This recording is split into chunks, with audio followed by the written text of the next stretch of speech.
NDZ. Ndizi. Governor, Yes. I want you to tell us about, please tell us what you find, tell us more about this exhibition, and tell us about what Nairobi County is doing. Tell us what you've seen and just tell us. I think first of all, the Nairobi International Trade Fair is an important calendar event that has a strong legacy. Since we were growing up, we've always come here for the International Trade Fair, and I think it has now moved into a place of opportunities for many of our traders. For us, the big opportunities, economic opportunities for our people. We are a pro-business government, and so for us, just finding a nexus between production and the talent we have with the market, is really the role that is facilitative for the government to do. So of course, we've seen many stands, many organizations, institutions have come to exhibit. The numbers, I think the chairman will, give you the specifics. This year it's bigger than it was last year. You remember last year it had come from a hiatus during the COVID period, and so we expect many people from far and wide. It's an international fair, not just from Nairobi, to be able to come and see what we have to offer. Of course, in this particular stand, this stand is showcasing what the Nairobi County government does, and all our sectors are represented. So it is more of an open day for the people of Nairobi to come and see the kind of services we have to offer them. All the sectors, for them to understand better. I've seen the team for barrows, explaining how we're moving into that. We've just done public participation and where the headquarters are going to be. We have our health teams, emergency operations. We have our traders. Many of these traders have gone through our sector to be what they're doing today. So I guess it's just to invite the people of Nairobi and from other counties to take advantage of this week. Tomorrow the president is opening, to come and enjoy what we used to call the Nairobi show. Vile tu nimesema hapa ni kuonesha zile nafasi ambazo tunazo kwetu. Jukumu letu kubwa kama serikali ni kuhakikisha kwamba watu wa Nairobi wanaweza kupata njia ya kutafuta riziki, na njia ya kutafuta riziki ni biashara. Kwa hivyo kama serikali, kwa sababu unajua serikali haiwezi andika kila mtu kazi, lakini vijana wetu ni muhimu wapate nafasi na wapate usawa wa nafasi, ili ile talanta ambayo mtu ako nayo pia iweze kumlisha, iweze kumpatia njia ya kulisha familia yake, kusomesha watoto wake. Na ndio maana tumeona idara mbalimbali kutoka taifa letu zimekuja, zimechukua stands, wamefanya exhibition, wanatuonesha ile kazi ambayo wameweza kufanya na kutekeleza.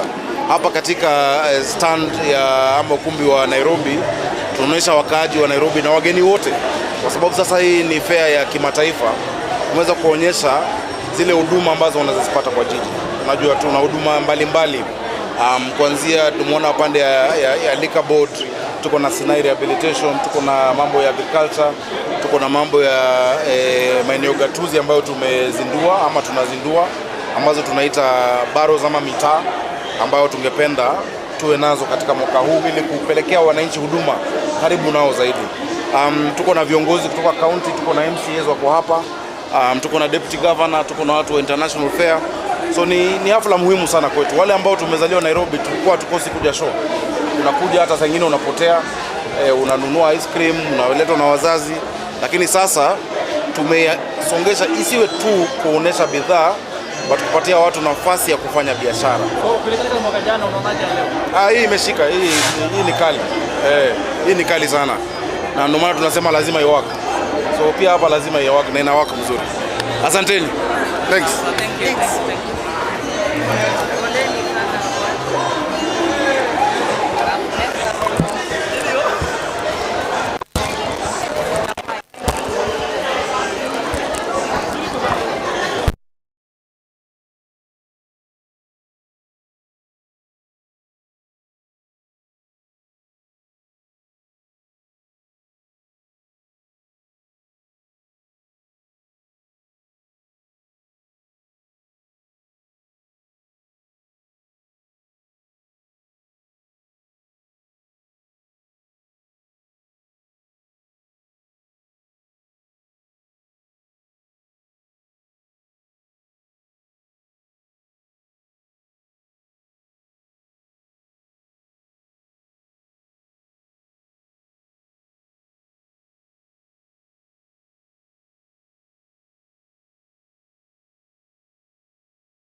County is doing.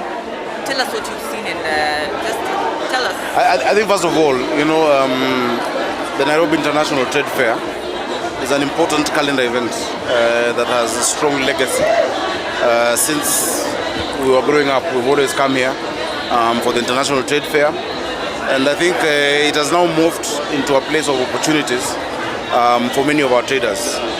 For us, the biggest task we have as a city is to keep providing opportunities, economic opportunities for our people. We are a pro-business government, and so for us, just finding a nexus between production and the talent we have with the market, is really the role that is facilitative for the government to do. So of course, we've seen many stands, many organizations, institutions have come to exhibit. The numbers, I think the chairman will give you the specifics. This year it's bigger than it was last year. You remember last year it had come from a hiatus during the COVID period. And so we expect many people from far and wide. It's an international fair, not just from Nairobi, to be able to come and see what we have to offer. Of course, in this particular stand, this stand is showcasing what the Nairobi County government does, and all our sectors are represented. So it is more of an open day for the people of Nairobi to come and see the kind of services we have to offer them. All the sectors, for them to understand better. I've seen the team for Barrows, explaining how we're moving into that. We've just done public participation and where the headquarters are going to be. We have our health teams, emergency operations, we have our traders. Many of these traders have gone through our sector to be what they're doing today. So I guess it's just to invite the people of Nairobi and from other counties to take advantage of this week. Tomorrow the president is opening, to come and enjoy what we used to call the Nairobi show.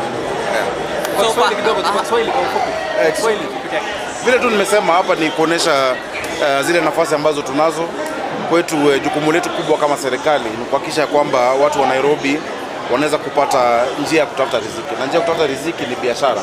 Kwa hivyo kama serikali, kwa sababu unajua serikali haiwezi andika kila mtu kazi, lakini vijana wetu ni muhimu wapate nafasi na wapate usawa wa nafasi, ili ile talanta ambayo mtu akunayo pia iweze kumlisha, iweze kumpatia njia ya kulisha familia yake, kusomesha watoto wake.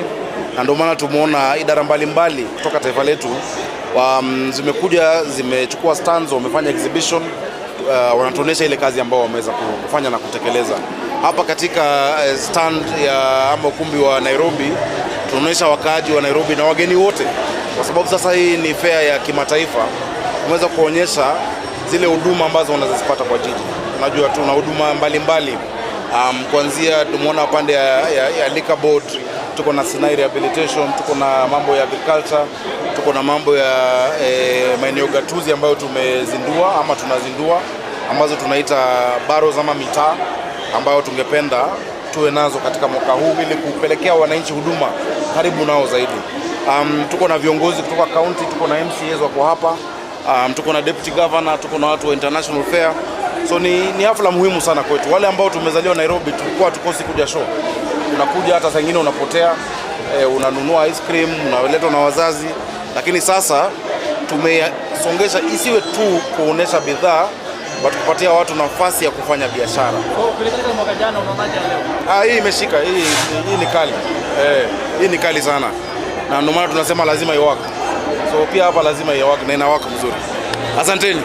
Thanks. Thank you. What Nairobi County is doing. Tell us what you've seen and just tell us. I think first of all, the Nairobi International Trade Fair is an important calendar event that has a strong legacy. Since we were growing up, we've always come here for the International Trade Fair. And I think it has now moved into a place of opportunities for many of our traders. For us, the biggest task we have as a city is to keep providing opportunities, economic opportunities for our people. We are a pro-business government, and so for us, just finding a nexus between production and the talent we have with the market, is really the role that is facilitative for the government to do. So of course, we've seen many stands, many organizations, institutions have come to exhibit. The numbers, I think the chairman will give you the specifics. This year it's bigger than it was last year. You remember last year it had come from a hiatus during the COVID period. And so we expect many people from far and wide.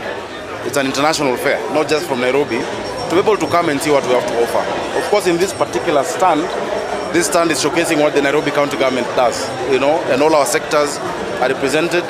So it is more of an open day for the people of Nairobi to come and see the kind of services we have to offer them. All the sectors, for them to understand better. I've seen the team for Barrows, explaining how we're moving into that. We've just done public participation and where the headquarters are going to be. We have our health teams, emergency operations. We have our traders. Many of these traders have gone through our sector to be what they're doing today. So I guess it's just to invite the people of Nairobi and from other counties to take advantage of this week. Tomorrow the president is opening, to come and enjoy what we used to call the Nairobi show.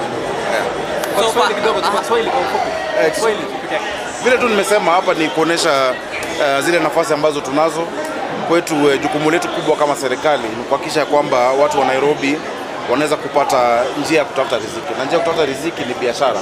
Kwa hivyo kama serikali, kwa sababu unajua serikali haiwezi andika kila mtu kazi, lakini vijana wetu ni muhimu wapate nafasi na wapate usawa wa nafasi, ili ile talanta ambayo mtu ako nayo pia iweze kumlisha, iweze kumpatia njia ya kulisha familia yake, kusomesha watoto wake. Na ndio maana tumeona idara mbalimbali kutoka taifa letu zimekuja, zimechukua stands, wamefanya exhibition, wanatuonesha ile kazi ambayo wameweza kufanya na kutekeleza. Hapa katika stand ya ukumbi wa Nairobi tunaonesha wakaaji wa Nairobi na wageni wote, kwa sababu sasa hii ni fair ya kimataifa. Tumeweza kuonyesha zile huduma ambazo wanazipata kwa jiji. Unajua tuna huduma mbalimbali, kuanzia tumeona pande ya liquor board, tuko na Sinai rehabilitation, tuko na mambo ya agriculture, tuko na mambo ya maeneo gatuzi ambayo tumezindua ama tunazindua, ambazo tunaita Barrows ama mitaa, ambayo tungependa tuwe nazo katika mwaka huu ili kupelekea wananchi huduma karibu nao zaidi. Tuko na viongozi kutoka county, tuko na MCAs wako hapa, tuko na deputy governor, tuko na watu wa international fair. So ni hafla muhimu sana kwetu. Wale ambao tumezaliwa Nairobi tulikuwa tukosi kuja show. Unakuja hata saa nyingine unapotea, unanunua ice cream, unaletwa na wazazi, lakini sasa tumesongesha isiwe tu kuonesha bidhaa, bali kupatia watu nafasi ya kufanya biashara. Kuelekea mwaka jana unaonaje leo? Hii imeshika, hii ni kali. Hii ni kali sana. Na ndio maana tunasema lazima iwaka. So pia hapa lazima iwaka na inawaka mzuri. Asanteni. Thanks. Thank you. For the last few days, and this is the crime going to come in starting on Monday today. We are going to have the Minister for Trade, because it's the judging day. He's going to take us through this morning. And then tomorrow on Tuesday, we have the Governor of Nairobi coming to be our guest of honor, take us through. On Friday, we are going to have I think we are going to, we will be sure about this one once it is done. And then on Sunday it will be me. I'll be the guest of honor and officially close the trade fair on Sunday. What would be the highlight this year of the trade fair? What's the difference for this year? Trade fair, show and the trade fair, they do almost the same thing. Both of them, like the theme has been translated time and again, we try to introduce new technologies which can help this country to sustain itself and grow up. It is no different this year. We are also following the same trend, but now because of the climate change, the climate has been very bad, not just in Kenya, but countrywide and worldwide. People are not able to grow enough food to sustain themselves.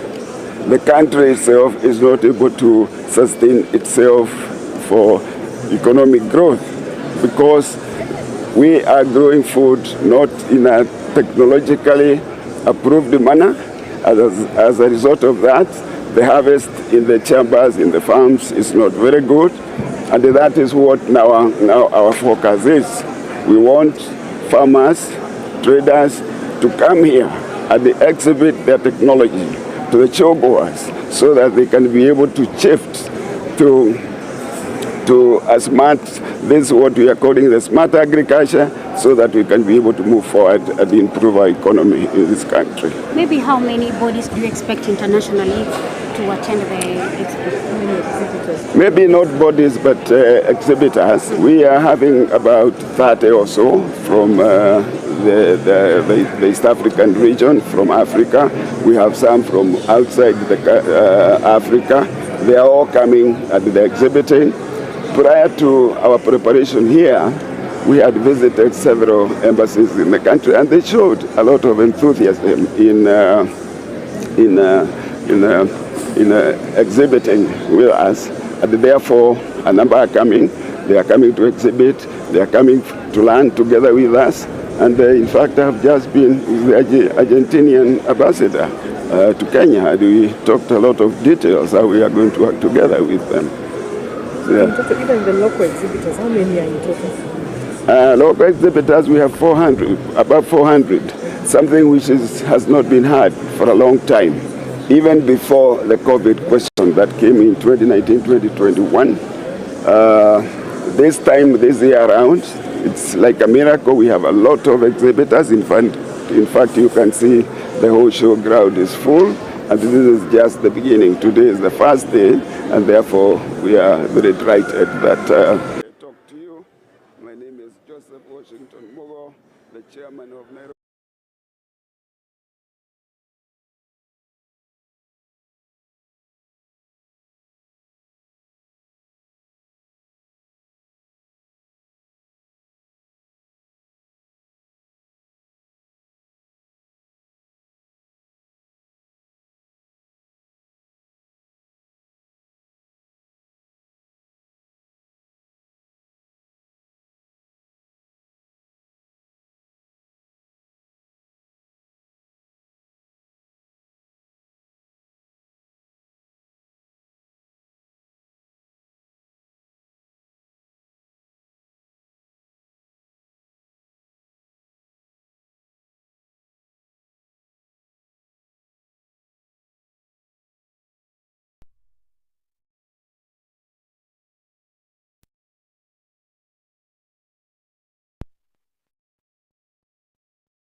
Oli. Kama kwa news, nitera nito. Hebu wapigie simu tu, weke tu iendelee communicate. Maana ngeza itwa nywe tepaka baona. Cha itwa nywe temara kwa. Maka saa hii. Mama tumbe.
Omwancho murigereria ni gotoregaiga asense moyegetige Jamhuri Grounds ase amorokererio yegose amaegerio agendrete yesho yo mwako yiga bwechiri 2023 kurugaiga asegeti gose ko asekerenga kyose kerenga gerenga echinchera chikorigigwa cyogo chenche asega gosogo chenchi kwelire enchera chiro abe chikorosigwa buya elinde lichikonye ensemo yobolemi nabo igo elinde ebanyore chibesa na koitera chibesa echo abantu banyara ko bakwegendereria inyora ni gotore ensemo ya Nairobi International Trade Fair yo mwako yiga na igo nigo omugavana bwe county ya Nairobi anyara ko bagawikirana asa yiga kuraliri tukaligo na bete ngoboro kyogose ko baera na ria agendete mega yiga nigo omubaro w'abantu ogendete comment kanali tuko aselituko nabo igo nigo omugavana igora beneli tukeria lero asanya ko bagakwanira gati ya mangana mangi asanya ko bagakwarigani abali bonsi bare asomo cyo Nairobi gose sinsemo chonsi korwa ase orense ya Kenya banyara ko bagikirana ase nseme yiga nabo igo banyara ko bakomanya alia agendrete maiga asenchero yo wesomia nabo igo asatatiga maiga ekerengekene kyabasaye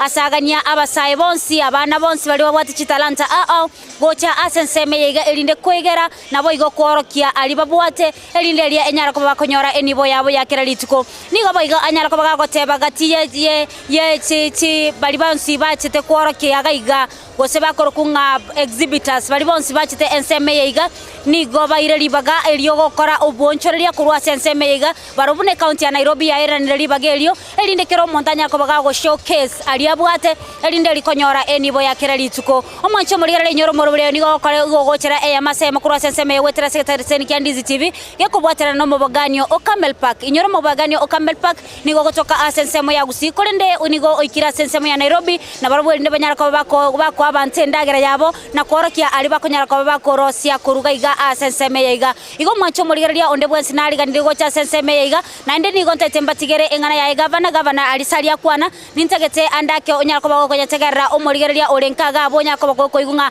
gavana nali akwana gati ali akwana na nyalongo batebi igo bono ntetemotegere ali anyara ko bako koerera county is doing. Tell us what you've seen and just tell us.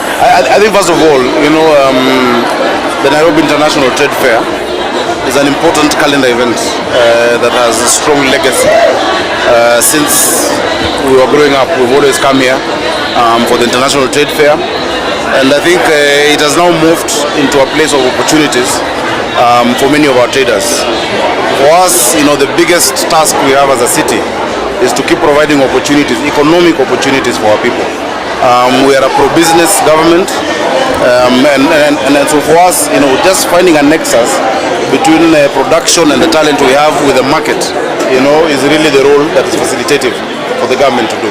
So of course we've seen many stands, many organizations, institutions have come to exhibit. The numbers, I think the chairman will give you the specifics. This year it's bigger than it was last year. You remember last year it had come from a hiatus during the COVID period, and so we expect many people from far and wide. It's an international fair, not just from Nairobi, to be able to come and see what we have to offer. Of course, in this particular stand, this stand is showcasing what the Nairobi County government does, and all our sectors are represented. So it is more of an open day for the people of Nairobi to come and see the kind of services we have to offer them. All the sectors, for them to understand better. I've seen the team for Barrows, explaining how we're moving into that. We've just done public participation and where the headquarters are going to be. We have our health teams, emergency operations. We have our traders. Many of these traders have gone through our sector to be what they're doing today. So I guess it's just to invite the people of Nairobi and from other counties to take advantage of this week. Tomorrow the president is opening, to come and enjoy what we used to call the Nairobi show.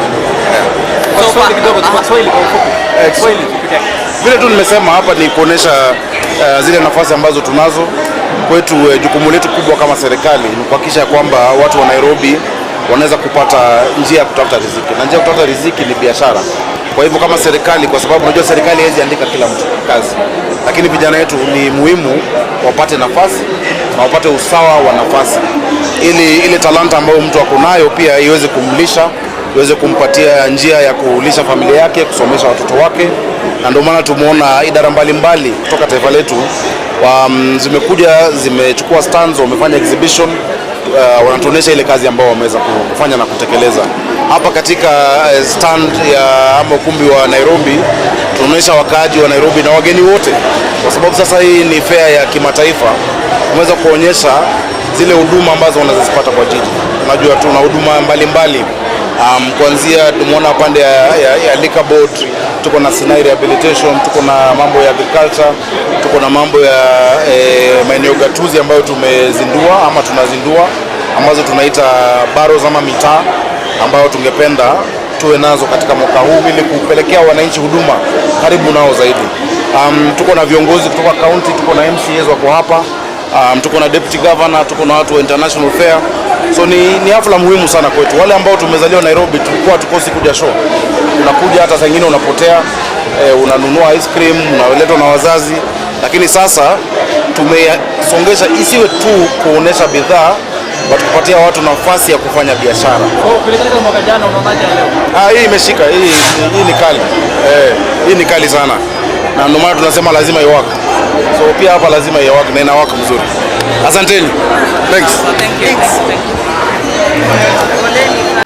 Chomorigeria amaigerio yo mwako yegani gagendete kubwata insekegima nabuna kwa muigure omugavana bwe county ya Nairobi Honorable Johnson Sakaja niganyale ko bagago totebya ekerenga kyo mwako yoiga nabo igo niganyale ko bagago tebya buna kwa igure nga omorai bwense nigaranyale ko bagago ika asense meye iga ya Jamhuri Grounds aboli tukolia ankyo nerabo igo elia achekorra ali agendete maiga asegetie keiga asesho yo mwako yoiga igo bano mwancho morigera nabuli tukoli goro omo chairman bwe show yoiga gose SK ya mwako yoiga agaiga asomucho Nairobi nere niganya ko bagakoteba nga nigo babwate gose ba expected 400 exhibitors mbali bako chagotorokia ali babwate koru imena isiko yense nere nitagete Morat Motegera keigo ali abwate abuli tukolia igoro nabo iganya kumenya ko bamoko igo nabo igo nere nigali ganetie kero yomo imena isiko yorogongorwa isiko elinya ko bagagoika ase ensema yiga nere korali agendete ase boigo etitalanta abasae na yanda mange batatigiri maiga tiga ara tonya ko batoko Motegera narali abwate. To come and talk to you. My name is Joseph Washington Mugo, the chairman of Nairobi International Trade Fair. Nairobi International Trade Fair is part of the Agricultural Society of Kenya, which deals with the 16 branches of trade fairs across the country. They are spread between Nairobi, Kitale, Kirinyaga, Embu, Meru, Mombasa, Nakuru, Kabarnet, and so on and so forth until there are 17 of them. Most of them have done their chores this year, and for Nairobi International Trade Fair, we are starting now. We have been doing the preparation for the last few days, and this is the climax of the preparation. This is day one of the show in Nairobi. It's going to run for 7 days with 7 different guests who are going to come in. Starting on Monday today, we are going to have the Minister for Trade, because it's the judging day. He's going to take us through this morning. And then tomorrow on Tuesday, we have the Governor of Nairobi coming to be our guest of honor. And then on Wednesday, we have our patron, His Excellency the President of the Republic of Kenya, who will come to officially open the show. On Thursday, we have the members there, and the guest is going to be the Prime Minister, His Excellency Musalia Mudavadi, who is going to take us through. On Friday, we are going to have the chair, I think we are going to, I cannot quite remember immediately, but we are going to have Mr. Engineer Thoita, but I think some issues we will be sure about this one once it is done, and then on Sunday it will be me. I'll be the guest of honor and officially close the trade fair on Sunday. What would be the highlight this year of the trade fair? What's the difference for this year? You know, trade fair, show and the trade fair, they do almost the same thing.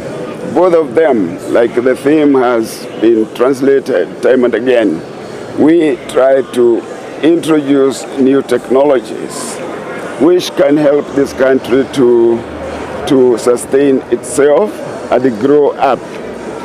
It is no different this year.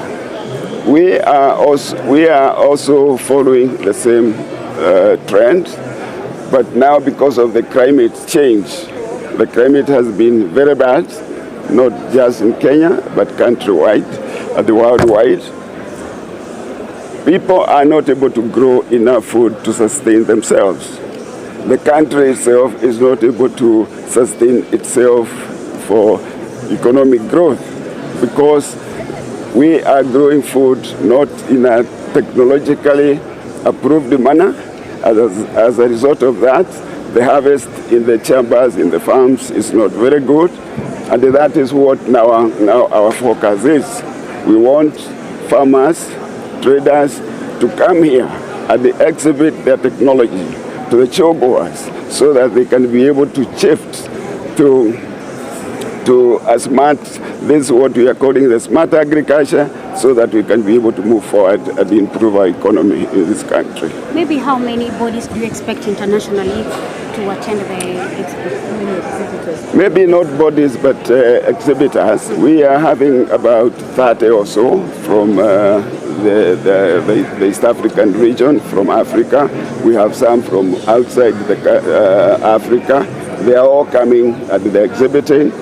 Prior to our preparation here, we had visited several embassies in the country, and they showed a lot of enthusiasm in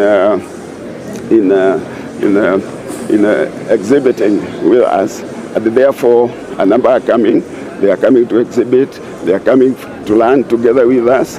And in fact, I have just been with the Argentinian ambassador to Kenya, and we talked a lot of details how we are going to work together with them. Yeah. Even the local exhibitors, how many are in total? Local exhibitors, we have 400, about 400, something which has not been had for a long time, even before the COVID question that came in 2019, 2021. This year around, it's like a miracle. We have a lot of exhibitors. In fact, you can see the whole show ground is full. And this is just the beginning. Today is the first day, and therefore we are very delighted that our community are answering to the call of coming to learn, because basically shows, trade fairs is to learn something new and go home and implement.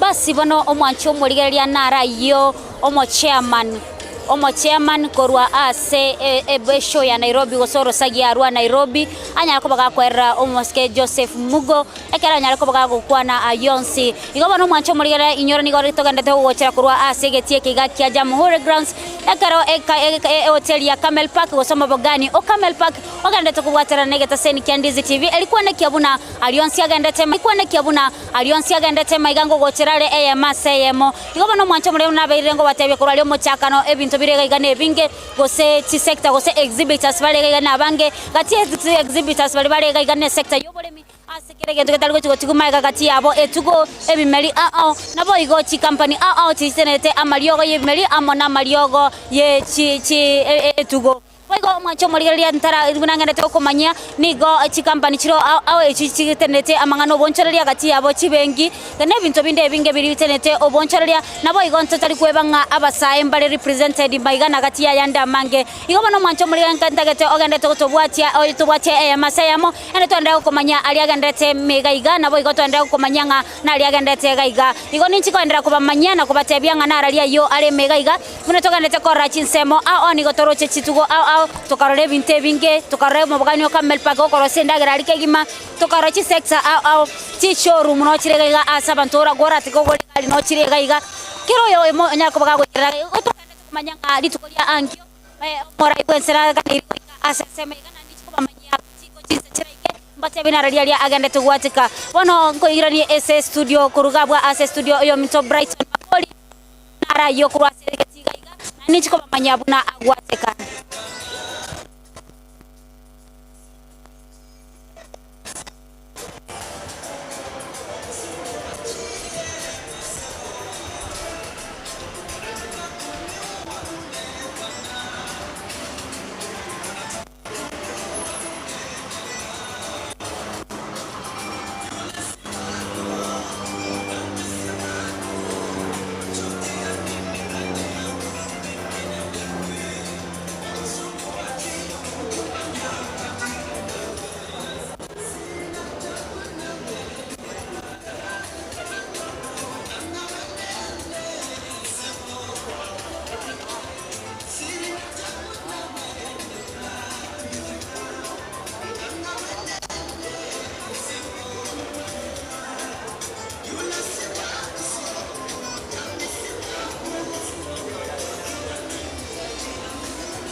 and the other one is wine, spinach. So if I may check, like if you want to plant them, first of all you need to prepare the land to a fine till, like to make sure that you find your land, the soil that you're using it is so fine.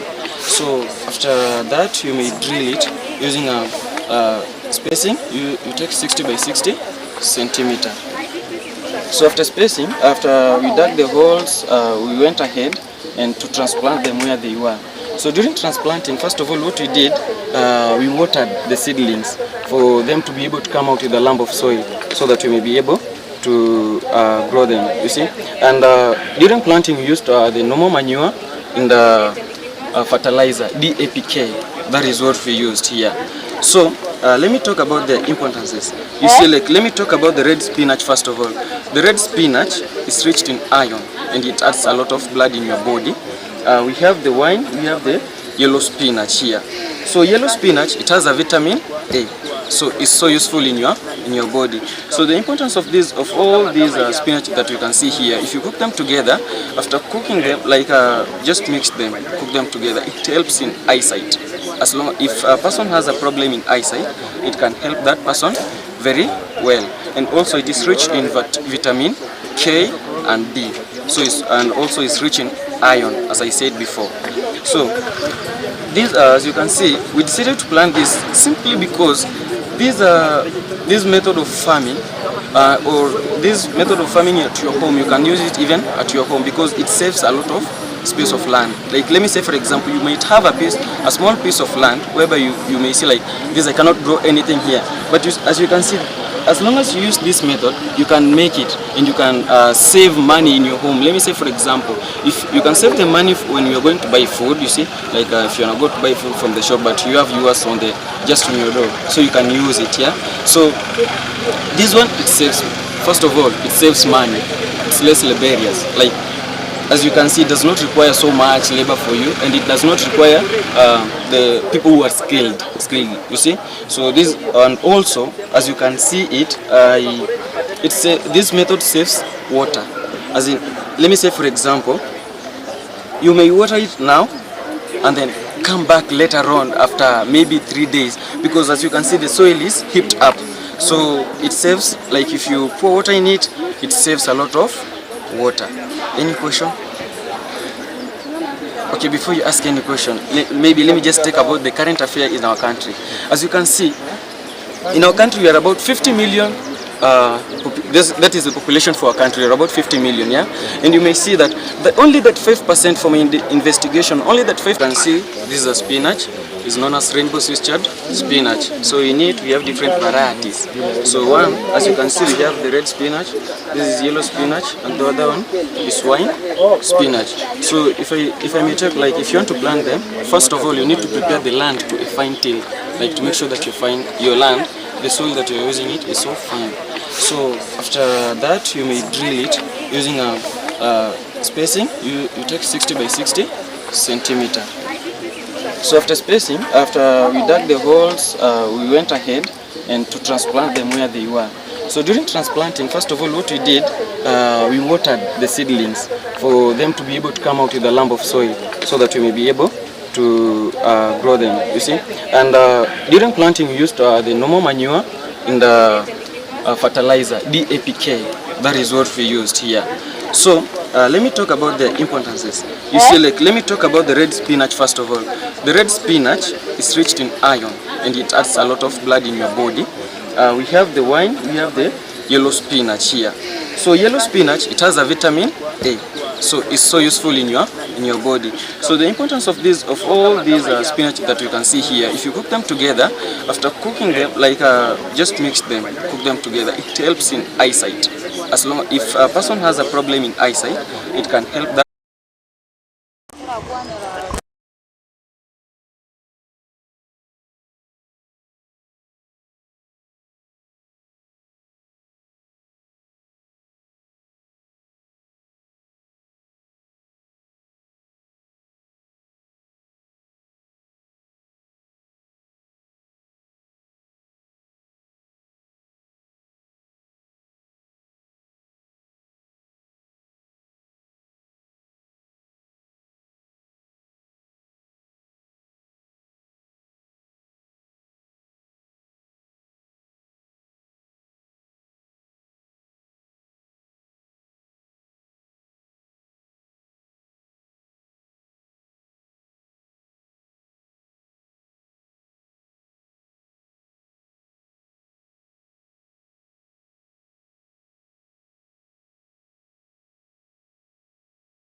nature is very interesting.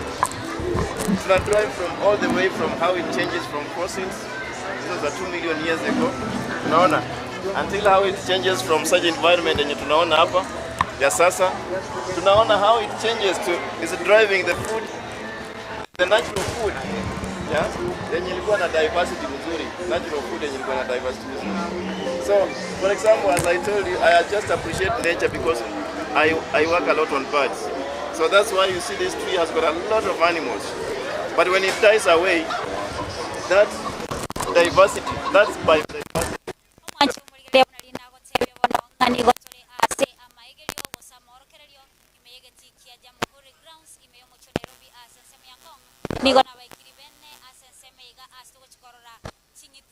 sana nasingiti chiro sana kati yabo chinyoni chirororo ngati ebinte binene chikoro kibaka chingiti nimboro kibinte binge gose ebinte binge biribire nsemeyega bono iga ni chikoga ni jango bango kwana nabo igo ni chikonyara ko bango ngoyo mobo indanya ko baga ukuto kwanera anyago tebinara liya ya alega iga asensemeyega igono mwacho muri liya echine chingiti chiro sana chira sensemeyega tiganda mubekera oyo muitanyara ko baga tutebya ereniko nabo igo anyara ko baga gutukwanera nago tutebya nganara liya agendete iga na ndengi kelikere asensemeyega Murigeria agenda gutubwatia ase metandao yetu nabo gutubwatie endo nyako bagukemanya na ralia alese showground asensemeiga. Ningependa upate kuambia mtazamaji wetu jina lako na vile vile ukapate kutueleza yale ambayo yanaendelea hapa na zile baadhi ya zile ndege ambazo ziko hapa. Majina yangu ni labda kama unaweza kutaja baadhi ya wale ndege ambao wako huku siku ya leo. Baadhi ya ndege ambao wako huku siku ya leo ni huyu tunamuita vulture. Anatusaidia kusafisha mazingira. Anasafisha mazingira, anasafisha wale wanyama wamekufa na wenye wamekuwa na maradhi anawatoa. Kuna mnyama kama huyu anaitwa European white stork. Huyu mnyama ametoka Europe. Na huyu anafly kitu kama 7,000 kilometers to Africa. Anafly tena 7,000 kilometers to Europe. Sasa tunaona uhusiano ambao huko ya kwamba ubadilifu wa mazingira, ubadilifu wa hewa inafanya wanyama wana respond very quickly ama faster sana. Huyo ni grey crowned crane ambaye ni mnyama ambaye life yake imekuwa sasa inadidimia kwa sababu ya ukosefu wa mazingira safi ambaye alikuwa anakaa hapo awali. Vulture pia ni mnyama ambaye maisha yake inadidimia sana kwa sababu of what we call human wildlife conflicts in nature ambazo amekuwa sana affected. Na wanyama wengine pia ambao tuko nao, kuna chui, kuna ndege wengi hapa, kuna vipepeo na kila aina ya wanyama. Tumeshukuru sana kwa yale ambayo unaweza kutuambia kwa siku ya leo. Asante sana. Igobono omwancho murigeria nara ya tugende tukora igobona ngo taransega iga igondo chenga nigo na mabaki gose mabaki yeme nyama au eli ya beirege ko borokurwa asama tukama iga igomwancho murigeria nigo ngendete gotalia asensemeiga nabo igo ngendete gukora kia ali agendete ko ba asensemeiga gosagendete kwegerigwa asensemeiga igo nigo gochira kurwa segetie keiga asengendete gosemia na gukumanyia mange aseteke yabono nigo na gwikiri asensemeyemo ase amauga agosomiwa na mauga ayu na raia gendete gosomigwa alisto agasomire history ntu agasomire nga homo sapien homo erectus katia yanda yange tianda kubekira anya kubaga gotukwanira. Nisema udia kuwa na akili hapo. Huya kuwa na akili kwa sababu utaona their cranium capacity is so big. But now, walikuwa ngani primitive, ani how do I say like mjinga kabisa, mjinga wa wajinga. Sasa mimi nauliza watu, unasema huyu hakuwa na akili. Yeah. So how comes evolution ilishia hapo? Homo sapien, you are the human being now. Unataka uendelee sasa, okay, from you now. Now we are Homo sapien. Your intelligence capacity is much bigger compared to the Homo sapien mlikuwa, okay? Your thinking capacity is not like that one of your parents, is it? It is not. So we are still evolving, all right? And how we are evolving is dependent on our brain capacity or our intelligence level. Okay? So all this evolution story is all about your intelligence capacity and levels. Omwancho murigeria asensemeiga neritore ase agotwerera gose gotumanya ase omwanya bantu achakirete igakarutu agasomire ekero gosoma history gosekera gotoma history ya chakirite ngorura se mwanya banta chakirite mwanya bantu ni ga chakirite ga kunya gonchuka ngora process ya process gose kuruge tambo kera ke mogochia sekende goika agaikera buna oyo minto agenda kwerera iga na ni ga ndrete korokereria aboro kigwa bali baikira senseme iga ende banya ko bakumanya gose gosoma na yana masomo igo ekereto na batonya ko to batebya kurale somo chakanonga kiregento nigo kere maiga kiregento na kiregento nigo kere ogosoma na kwemanya nararia agendrete igo macho muri ningendrete gokoira chinsemo awa no kumanya nararia agendrete elindelio nyare ko bango korokia nararia ale mega iga kati yabo no kwanyare ko boko korangebi wangu ambia lenkeo timaiti gosono nyare ko boko korokia oyo minto olio bwate kamera ninkaneti onya ko boko suka gocha orole amangana yechinchoke ebi wangu abiri bya bere bikoba asenseme iga ninkaneti onya ko boko korokia ebine biwangwa gosabe ebintu biri ebintu ebinge bigenda tekoroka ni gwagaiga ebiwangwa mbire gabu ni kire ntuna giwoncho kyaba ebiwangwa gochakira likonde bakaliaba ebeke wangwa unapata wanaweza tumika kama kukula kama chakula ya wanyama alafu pia wanadamu wengine pia tumekula. Yes. So wadudu wako na uzuri mingi sana. So usiangalie 1% ni mbaya, majority are very good. Yes. So kama hapa tuko na pollinators, bees, hizi butterfly pia zina pollinate. Tuko na nyingine inaitwa hawk moth. Inasaidia pollination ya popo. Bila hiyo hawk moth hakuna popo. Juu utapata bila hiyo hawk moth pollination haitafanyika, so hakuna popo. Yes. Alafu unapata zingine kama hizi zinapatikana sana kwa ocean. Yes. And then we have also kama hizi zinaitwa Goliath beetle.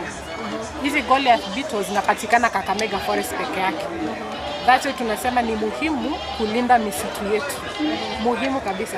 Juu sasa kama sahi ukiclear Kakamega forest, hao wanyama wanapotea. Na umeona venye umeniambia kuna wengine wanasaidia ku break down hizo organic matter, alafu ndio ziweze kuwa absorb na roots. So hizi beetles ndio zinasaidia hiyo kazi. Unaona? So ukipoteza Kakamega forest, hao wadudu wanapotea. So ni muhimu kulinda misitu. That's what we are here to say. Igomna ko igure oyo mintagendete ko twera niga tebirenga obuyambororo bwo kulinda gose kulinda amazingira gose kulinda chi abro sana rwaito kwa igure ni maitenga litimbo ndabuli arokiringa Goliath beetle neli timbo lina nakege mali gotoka immense ya Kenya Yonspi ni goli gotoka ase forest ya Kakamega yoka igo kwa igure nobuna bobo uniqueness gose obo kalite gyoka kurwa asense mega bagilia abantu bagenda gusoma anda kina kire asoyo moito na ndeni nkanetie anya kwa batebiara ningo na baga tebina ralia agenda tegaiga. Ningependa upate kutuambia wewe ni nani na vile vile ukapate kutueleza yale ambayo yanaendelea hapa. Mimi naitwa Vincent Mushai, nafanya museum na kile tuna display hapa ni samaki ambaye watu wengi wanasema alipatikana miaka kama 1700 iliyopita. Milioni 700, miaka milioni 700 iliyopita. Tunataka kushikanisha hii na ile tumesoma pande ile nyingine, tukaambiwa kwamba kulikuwa na evolution. Tunasema vitu za evolution hai exist. Lakini huyu samaki, the original one, inaonyesha kwamba samaki viumbe hata zile zilikuwa zinaishi miaka hiyo na zile zinaishi miaka hii bado ziko. Kwa sababu huyu samaki alikuwa na exist miaka milioni 700. Halafu katika wakati wa miaka ya kama miaka 70 milioni ikasemekana hayuko tena. Lakini baada ya hiyo mwaka 1938 akapatikana tena. Lakini Kenya alipatikana mwaka wa 2001.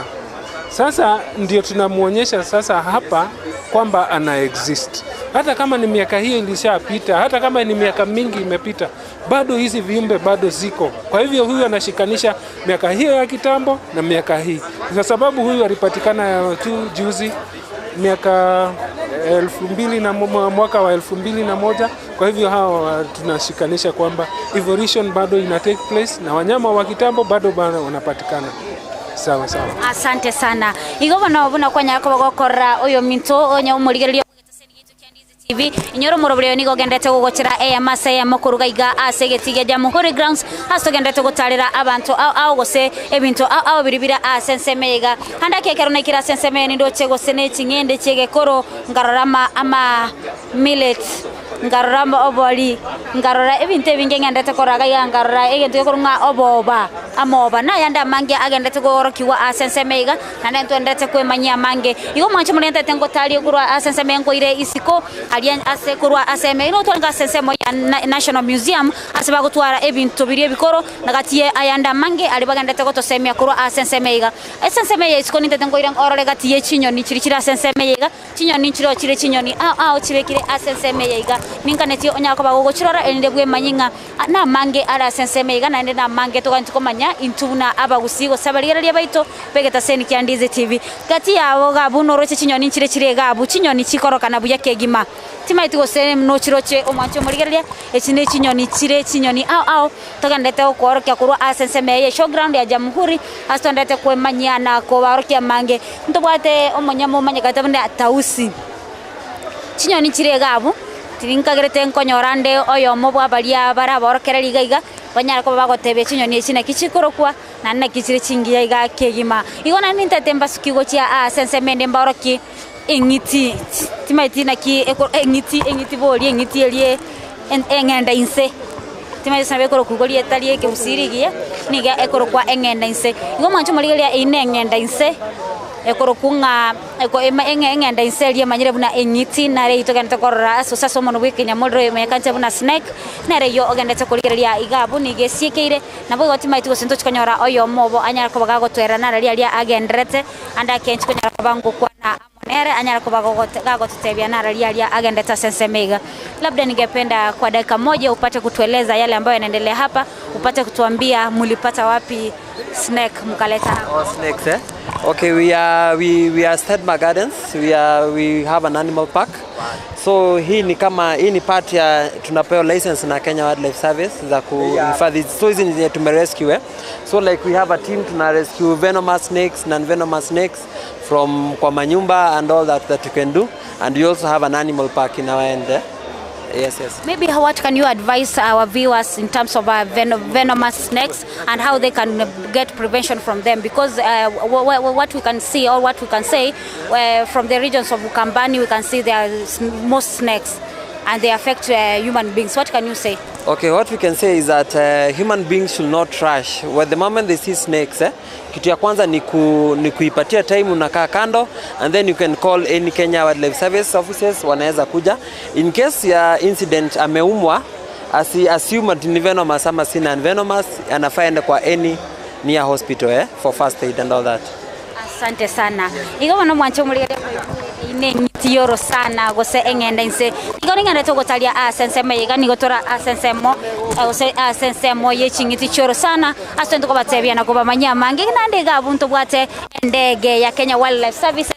Ndege ya Kenya Wildlife Services eneli abasigari baito gose bali bakongure ngiti choro sana. Bakonyara gotumika ene korangana ralia yako endrete gose koreme nyama yito gose nire buye kara yanya robo roire yanya ko bagego gekolirwa gose kera babe kubachire gose bataito ko itachingiti chitu chetu sana ere ko karabantana na igorali ende kumanya ralia agendrete elinde go konya chingiti chetu sana ntibase konyara ko bachi gosira igo ningende to gotalia mega iga korongere iga ndoroche ene kerende koronga Kenya Utalii College ene college egosomia mangane yokorosi ndagira gati yabo no kolenda egekoro asogotumeka egekoro andake ninyara ko bango kwa noyo moito anyara ko bagonte inara liali babwate. Karibu sana madamu, upate kutuambia juu ya Kenya Utalii College.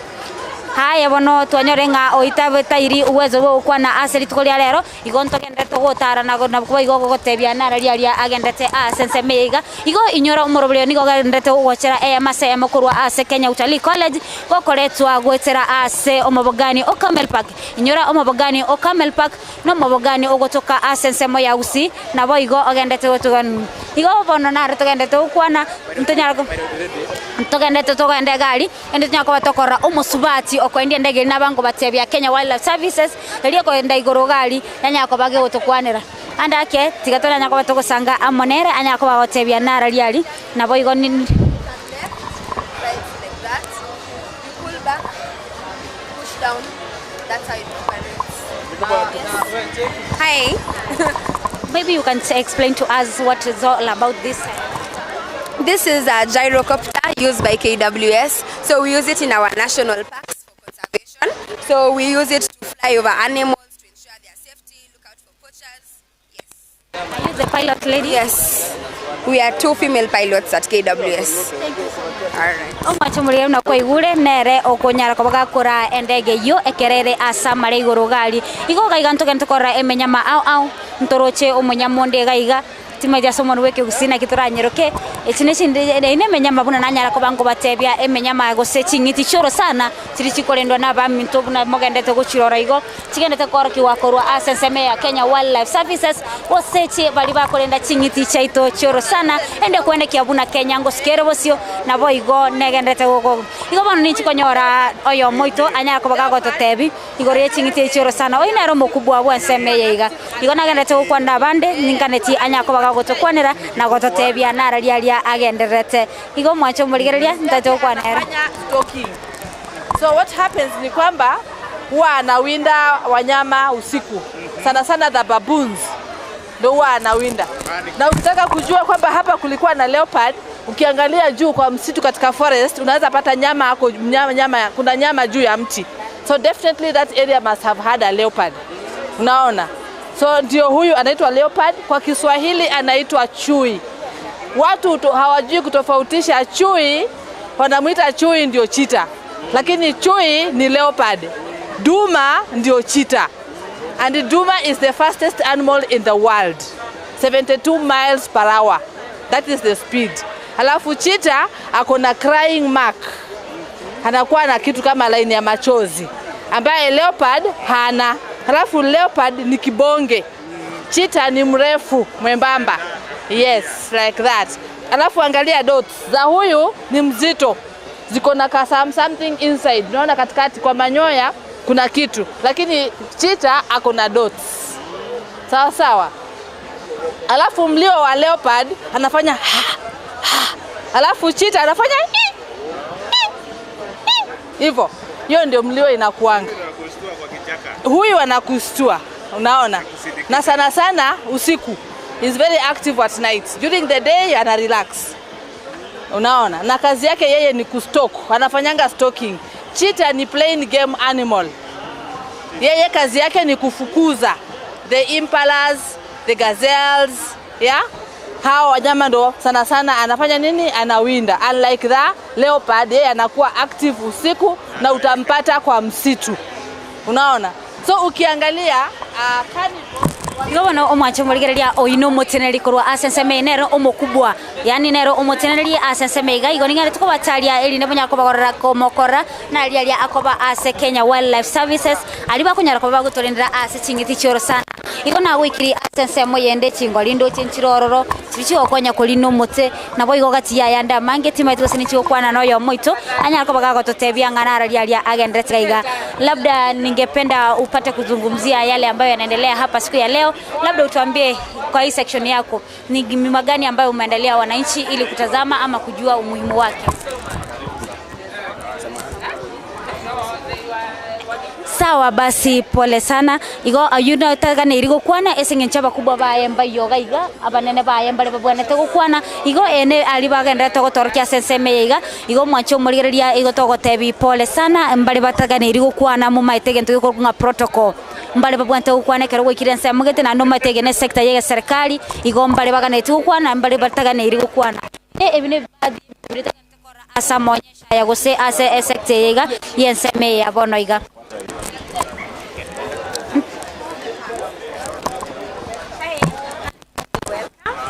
This is a veterinary and capture service desk whereby you're going to show the equipment that a vet needs for him or her to perform his or her duties well. You're going to start with the dart gun, which is here, which is called the Calmer dart gun. Okay, this dart gun, it used to be used in those old days, but nowadays we don't use gun, which is called a dung eject dirt gun. Okay. You find that with this new modern one, it has got a pressure gauge, whereby you're going to know that depending on the closeness of your target, how far or how close your target is, you'll be able to know the pressure that you're going to put for you to be able to get your target. Again, we have a binocular here, which will be able to enable you to view your target well, and now you minimize the chances of you missing the target. Nice. Then we go to something called a dart. This is a dart here. The dart we use to put the drug.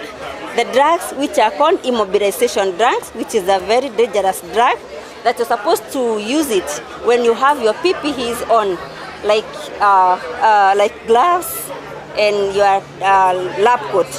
So in these darts, we have 3 parts, whereby one is needle here, we have syringe, and this is a propeller. Now, after preparing your drug, immobilization drug, you need to put your drug inside the syringe, and then you close with your propeller. You will use this dart to insert it inside here, okay? Like this one. This one, you insert it there, and then you use this one to close. You close well, then you hold your dart gun very close. Then you will use the binocular to be able to see your target. And then at least we've already sorry.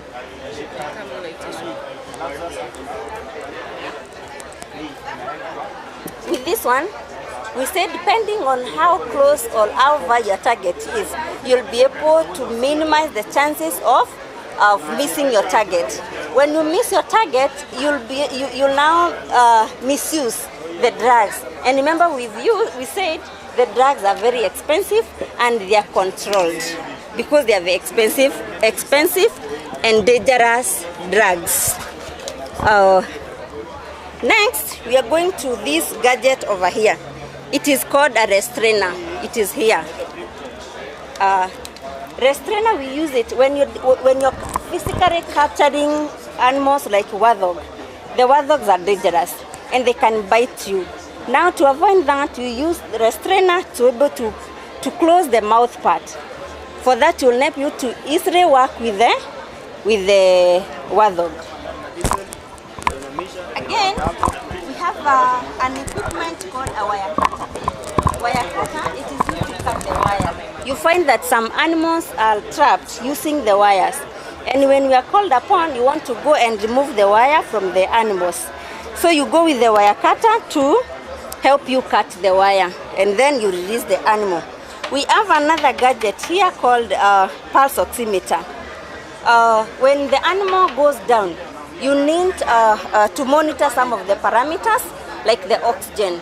The oxygen, you need to know the level of the oxygen in your blood, because it is when the level of oxygen goes down, you might risk losing even the animal. So what you do when you see that you're risking the animal, you just reverse the animal and release the animal, because our duty is not losing the animal, but releasing animal in good health, okay, in a better health than we found them. We have something else here called thermometer for monitoring the body temperature of our animal. Next, we have a sling. Here is a sling. For example, when you're translocating an animal like elephant, you need to put that after the animal goes down, after you've been monitoring the parameters, you need to move this animal from where it is to a crate. Then from the crate, now you'll be able to move the animal to where you want to take the animal. You need this to string to tie the animal. Next, we have this gadget called collar. And looking at that lion over there, we have this gadget around the neck of that lion. It is exactly like this one. The main function of this gadget here, it is for monitoring purposes. I want to know the specific animal, where it is at the specific time. even researchers use this gadget when they're doing their research with a specific kind of animals to be able to know where the movement of those animals. And this one has made our work very easy for monitoring animals. Again, we have this one here. It is called a net. It is not used rolled like this one. You stretch it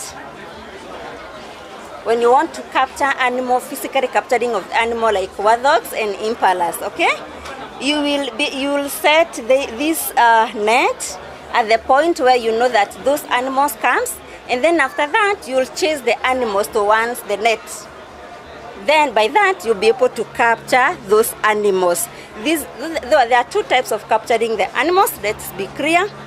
This is the physical way of capturing the animal, and when we are dealing with the dart guns, it is a chemical way of capturing the animals. So we are done with the chemical immobilization way. Now we are in physical way of capturing the animals. Okay. Then we come to this session here. We have different type of ropes. They are used for different types of the animals. Like this one, these ropes we use to capture the giraffes. After we chemically immobilize the giraffe, we need this rope to make the giraffe go down. Then you do whatever you want to do with the giraffe. Maybe it is treating it, it was sick. Maybe you want to translocate it to another place. We use this one. Here is another rope we use for the rhinos. Okay, this one we use when you're dealing with the rhinos. There's another one here. When we want to translocate or we want to treat the elephant, we use this one. Now, having talked of the sling here, we talked of the sling of tying the elephant. There is a demonstration of how we do it. We use this sling to tie the elephant, then you'll be able to lift the animal, put it to a crate in a very safe way. There is a demonstration of an egg. This is an egg of an ostrich. You can see how big it is. It is an ostrich egg. Okay. Next we have an egg for crocodile. That is an egg for crocodile.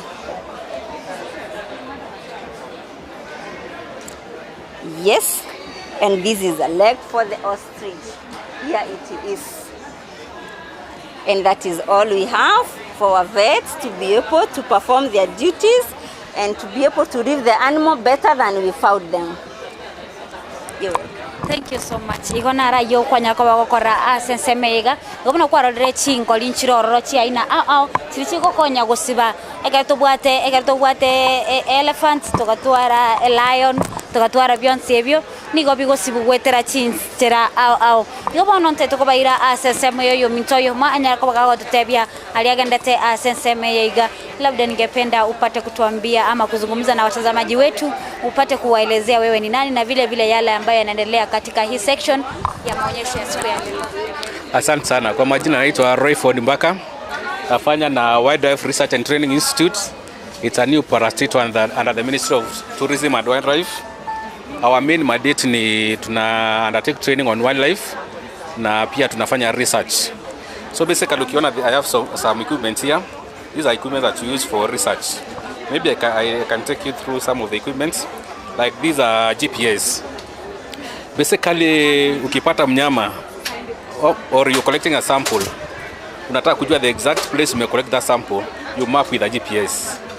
So that later, if you want to go to the same place, you can use the same coordinates, kwenda kwa the same place, collect the same sample, kuangalia the same animal.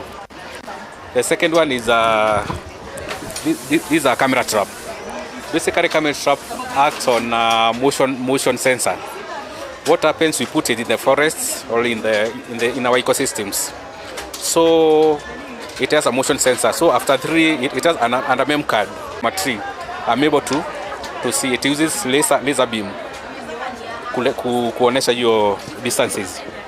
These are dictaphone. I think you use these dictaphones. So basically, like when you are carrying the aerial sensors, uko kwa an airplane, instead of writing the information, you just put it on and you start talking. Like if you spot an elephant, you can say this is an elephant, they are like 10, it is still recording, and then you take the point with the GPS and then you show the coordinates like G21, that's the coordinate, and then you take a photo, you talk of the photo number, so that when you get to the ground, you give the ground team, and then they're able to approve that information. This is a shaman trap. Basically, a shaman trap is used during the survey of rodents in the ecosystem. So you put a bit inside, when it comes, it is trapped. So later you can get your rodent, and then you can do your research. Now, this one is a sese trap. It is used for sese research, sese and trypanosomiasis research. Basically, from a distance, sese flies are able to identify the blue color. But when they approach the net, they're able to see the black color. So they get the black color and then to the net, and then they are trapped there. So you can get the sese flies, and then you can analyze for whatever reason you want to do. Then you have the binoculars, maybe for birding, for birds surveying. And then you have the camera for taking photos. So after you've done all that work, you can come up with a report, you can publish, like these National Wildlife Census 2021. This document, you're able to know the wildlife that we have in the country. And if you look at the Wildlife Act, the Cabinet Secretary, she's supposed to report biannually the status of wildlife in the country. So it is up to the Wildlife and Research and Training Institute to come up with this data, to undertake research, to coordinate research, and also to train students on different programs and courses, as you can see in this brochure. For explaining that, I appreciate for that. Maybe I take our viewers to the next step. Sabanchu baito abaligereria ntaito kubaira asensemo yende ngao ende munyako mokora naralia agendrete asensemo yiga igo macho from the shop, but you have yours on just on your door, so you can use it. Yeah, so this one, it saves, first of all, it saves money, it's less laborious. Like, as you can see, it does not require so much labor for you, and it does not require the people who are skilled, you see. So this, and also, as you can see it, this method saves water. As in, let me say, for example, you may water it now and then come back later on after maybe 3 days, because as you can see, the soil is heaped up. So it saves, like if you pour water in it, it saves a lot of water. Any question? Okay, before you ask any question, maybe let me just talk about the current affair in our country. As you can see, in our country we are about 50 million. That is the population for our country. We are about 50 million, yeah. And you may see that only that 5% from investigation, only that 5%. You can see this is a spinach. It's known as rainbow switchard spinach. So in it we have different varieties. So one, as you can see, we have the red spinach. This is yellow spinach, and the other one is wine spinach. So if I may check, like if you want to plant them, first of all you need to prepare the land to a fine till, like to make sure that you find your land, the soil that you're using it is so fine. So after that you may drill it using a spacing. You take 60 by 60 centimeter. So after spacing, after we dug the holes, we went ahead and to transplant them where they were. So during transplanting, first of all, what we did, we watered the seedlings for them to be able to come out with a lump of soil, so that we may be able to grow them, you see. And during planting, we used the normal manure and the fertilizer, DAPK. That is what we used here. So let me talk about the importances. You see, like, let me talk about the red spinach first of all. The red spinach is rich in iron, and it adds a lot of blood in your body. We have the wine, we have the yellow spinach here. So yellow spinach, it has a vitamin A, so it's so useful in your body. So the importance of all these spinach that you can see here, if you cook them together, after cooking them, like just mix them, cook them together, it helps in eyesight. As long if a person has a problem in eyesight, it can help that person very well. And also it is rich in vitamin K and D. So and also it's rich in iron, as I said before. So these, as you can see, we decided to plant this simply because this method of farming, or this method of farming at your home, you can use it even at your home, because it saves a lot of space of land. Like let me say for example, you might have a small piece of land whereby you may see like this, I cannot grow anything here. But as you can see, as long as you use this method, you can make it and you can save money in your home. Let me say for example, if you can save the money when you're going to buy food, you see, like if you're not going to buy food from the shop, but you have yours on just on your door, so you can use it, yeah. So this one, it saves, first of all, it saves money. It's less laborious. Like as you can see, it does not require so much labor for you, and it does not require the people who are skilled, you see. So this, and also as you can see it, this method saves water. As in, let me say for example, you may water it now and then come back later on after maybe 3 days, because as you can see the soil is heaped up. So it saves, like if you pour water in it, it saves a lot of water. Any question? Okay, before you ask any question, maybe let me just talk about the current affair in our country. As you can see, in our country we are about 50 million. That is the population for our country. We are about 50 million, yeah. And you may see that only that 5%. Ono omwacho murigeria ngati ya morokererio gose amaigerio aria gendeta seseme ya Jamhuri Grounds igoni ngende tukobatalia ase chinsemo au na kuborokia nabo yokubegeria aria gendete seseme ya iga inyura amaigeria ya niga gendete amaigerio nigare agati ya aria gendete maiga na maigerio boremi amaigerio ebintu binde ebigao buna boigo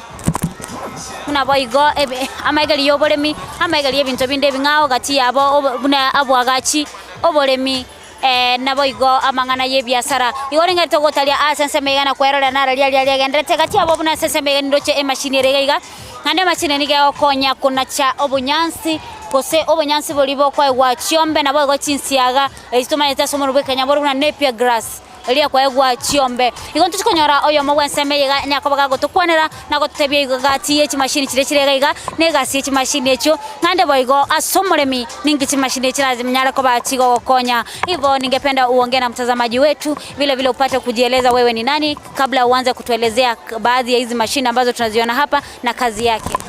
Kwa majina naitwa Peter Mbai Kinyanjui kutoka Panabiz. Tunauza mashini za kutengeneza chakula ng'ombe, silage, mostly silage. So unazisiagia ile silage, inakupelekea, inakufinyia, inakupakia kwa ile silage bag yake. Hiyo ndio kazi yetu hasa ile. Kama vile mkono wangu wa kushoto naona kuna mashini kwa hapa. Ningependa tusonge karibu ili ukapate kutuelezea vile hii mashini inafanya kazi. Hii mashini yetu, hii ni silage na ni grinder bado kidogo. Ukiangalia hapa mbele yetu kuna zile aina zile vitu zenye tumezisiaga zile.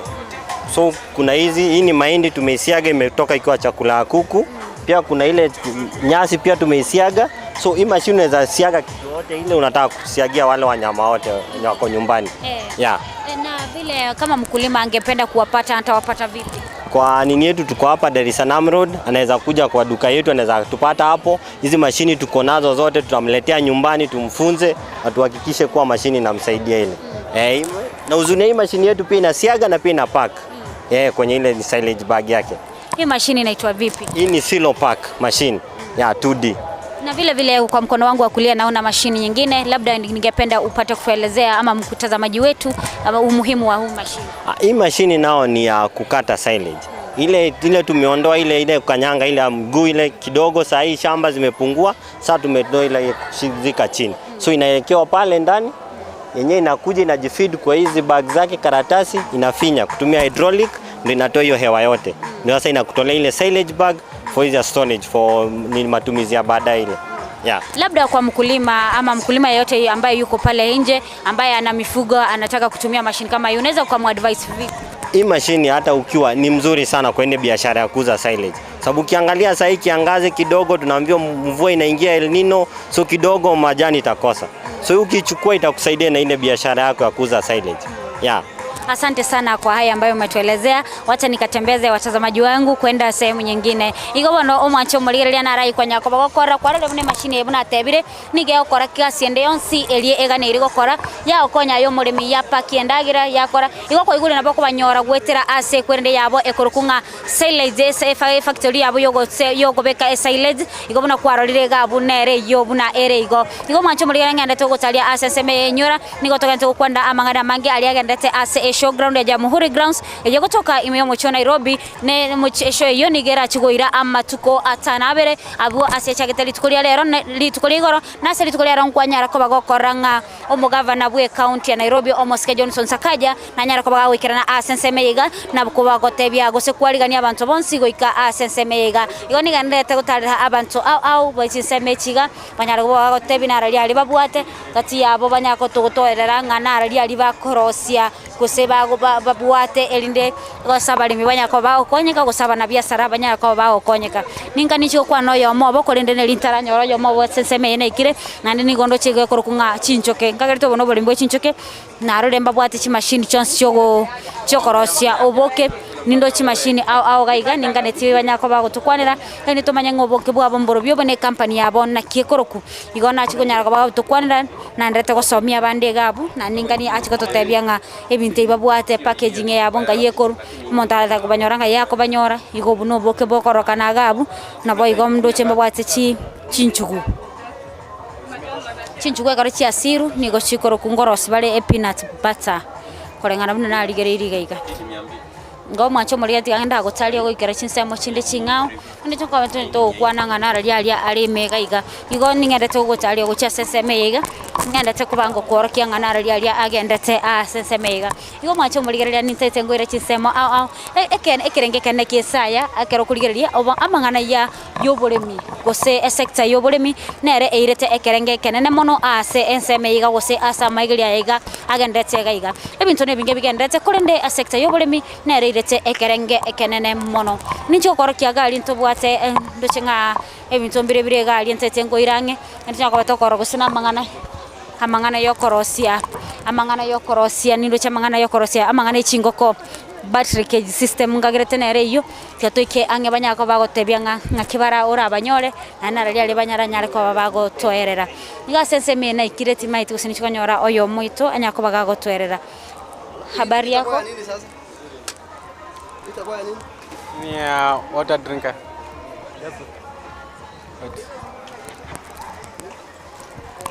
Labda ningependa utuambie jina lako ni nani na vile ukaweza kutuelezea hii ni nini na vile inasaidia vipi haswa.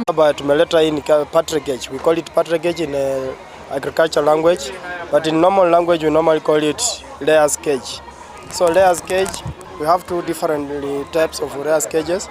We have H type. We have H type and we have A type. So this is A type. For now we don't have H type. And this A type, we have two categories. We have first category holds 128 chickens like this one. And that one holds only 96 chickens. So for this one, we are here to control farm costs and like things like feed costs, cost of feeds, cost of time, and also frustration of chickens.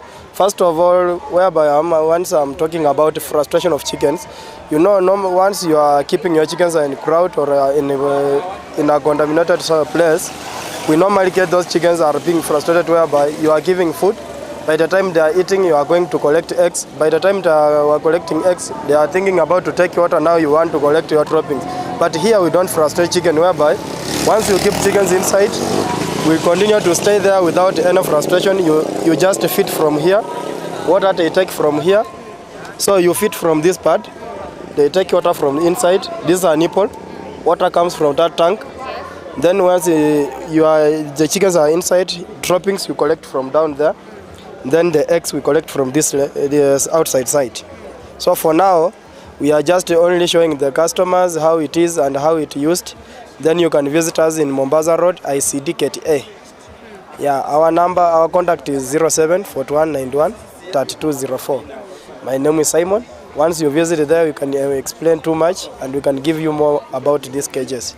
Maybe if I ask you, is it expensive for a smart agriculture and trading initiative for sustainable economic growth? Ntatengo so ye asense mo yendega iga tunyako batoko ranga naralia ale asense mega na naralia to expected go stoga netigo chikorora ngobona na so ire mega iga ntikane tinchigo kwana na gati ya bare gaiga enda banyako bago tutebia ngana raria agendete sensemeiga ene ndagira ye chingoko buno kuligereri gaiga na nende bitombira bire eroro ebingao ninchikugania nyara ko bango kwana no yo mobo anyara ko bago ntebia ngana raria agendete sensemeiga bono iga buna twikira sensemeiga ebinto nebinge bire tigana nyako bango kwana no yo mobo atotebi ngana raria bago tebia abalimi baito kurwa sensemelesko. Labda ningependa upate kutuongelesha kidogo, upate kutuambia yale ambayo yanaendelea hapa hivi, utuambie ni aina gani mko nayo ya feeds kwa mifugo yetu.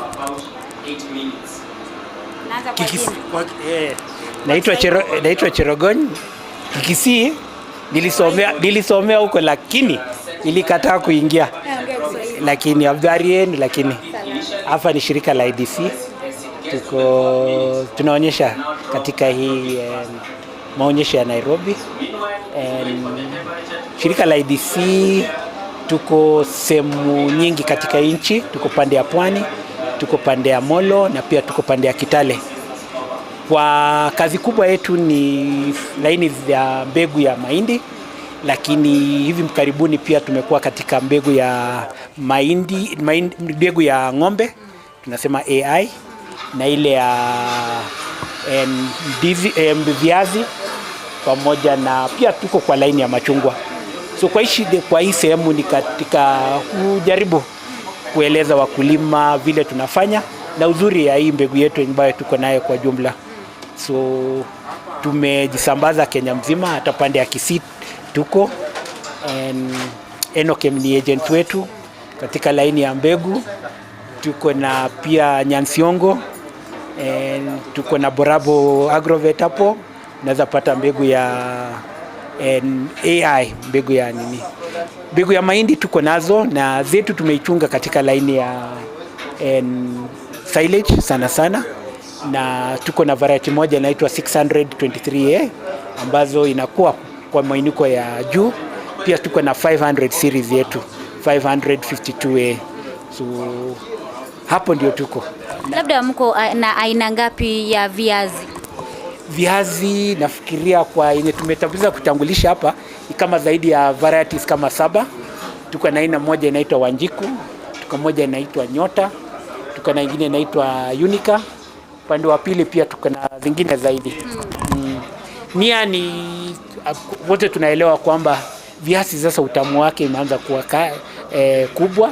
Watu wengi wanafurahia vile inatumika sana vijana maneno ya chips, na pia hiyo vile za kutumia kama kukula tunasema mashing and so forth. So kisi kama shirika la serikali ambapo imekuwa ni moja ambaye inakuza mbegu ya viazi, tuko katika kuhimiza kwa wakulima nzuri hata nao wajipange kwa sana hii msimu ya El Nino, wasikuje wakakosa mbegu ya viazi. Mbegu ya mahindi pia tuko nazo, wakijipanga wataweza kuongea na sisi, hata wenye wako agent wenye wako kila mahali pia waweze kupata hizo mbegu. Asante sana. Igo bano omwancho mulire buna gwatebirigwa sensemeiga ntobwate gatie bintu binde binge bintu bigendete megaiga nantonya ko bagorange ekina chichi bakuruka chimbego chirie ngombe kobekerwa elinde elijanyara ko bagekorogurusya e breed engia gotia asa bali mibaito igo moigule na bagotokalia ase Enokem Agrovet inyora Enokem Agrovet ase gotoka nige gotoko mocho bosongo nande galia somo le bindwa sipe ogotoka alia nsemo yetu ya usi no konyora gabu amangana yo ya AI nabo igo amangana ebiasi ko igule nabo gonyora chimbege cho ene nyako bago gosimeka igoti ganda gotalia ngo ire ngora ase chinsemo chinde inyoro morobelio ni gotogende to koletera kuruga iga ase nsemo gigeti kia Jamhuri Grounds no morobelio ni gogende to gwekera gocha sore gwetera ase umubogani o Camel Park inyoro bobogani o Camel Park ni gogotoka ase nsemo yo muchugusi na ni gobwate ase ensengia na ni gobwata saga ya endege na bego chegugabo chindagira chingia no chigotoka mbabwate parking yerengia kigima igo mwacho murigereria umorobelio bobole minobonda ni gogende to gochera gwetera ase omobogani o Camel Park gokubwatera na negeta seni yeto Kiandizi TV igo ntogende to goswa ase nsemo yende to ikira ase ebisusubire ebisusu no bira sensemeiga ningane tinya ko bangu gotalia ebisusu ebinge kegima aigo mwancho murigereria no ebisusubire onye gotete korole ebisusu no birega iga ningane tinchi gokwa no yo mobo anyara ko baka gotwera na gototebia ngana ria ari megaiga ige bisusumbire gaiga epaka ebi mwana mwancho mule ninkagire no ligereti gabu ase screen yao okarora gabu ebisusu na birense semedio igo ningane tichikonyoro oyo manyara ko baka gotukwana ko ntara manyora ningate gogotaria onyara ko baka koranga ebisusu bire megaiga mbiri bie biga igo no ligereti gabu ebine bisusu ando ko matenga machi ebisusu na mayare kegima gokonyare igo na yande amange igo igatugo tore ese esho ya Jamhuri Grounds astonde to korke ebisusu ebibalirimbiro ebirabumbiro ororo kati ebinde binge biribire megaiga ndatenyore abanyene gaiga banyako bagotebya nga bisusu kiebi rebuko nga rabbit solution ndatengoire